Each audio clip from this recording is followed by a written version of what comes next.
That's right, Joseph Samuel Wright. You need all 3 names to find me on Facebook if you want to enjoy my weight fluctuation moving forward.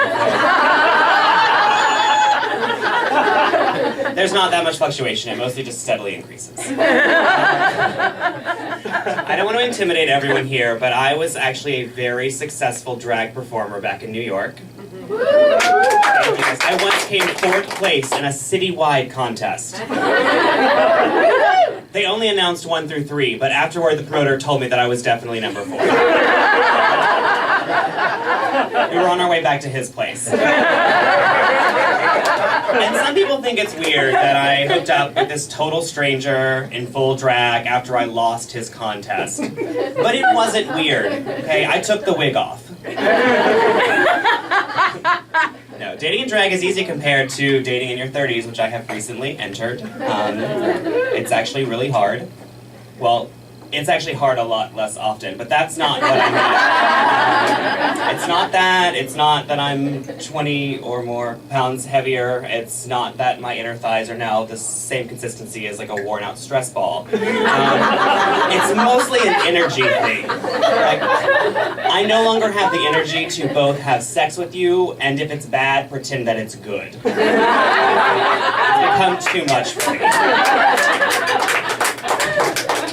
I don't know if any of you have had anal sex.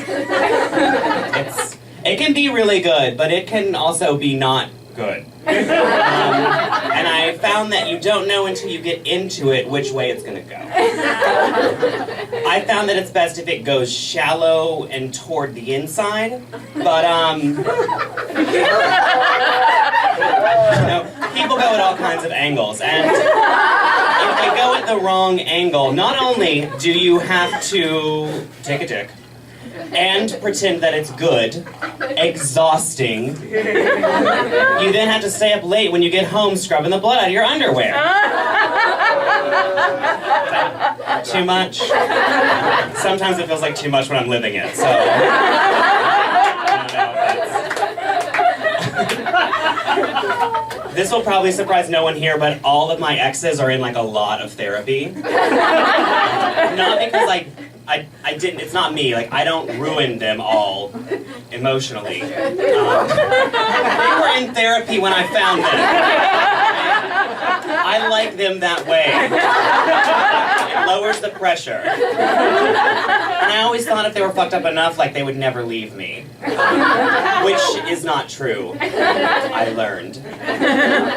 But it's not all hopelessness. I actually met a really sexy guy recently. Super into him. Well, he wasn't sexy so much as you could tell that he was sexy like 20 years ago. And I just thought, I wish that I could go back to then, and like I'd fuck him blood and all. Like in a time machine. Not like I'm 10 and then he has to but let's be honest, I don't need a time machine. I would fuck him anyway now.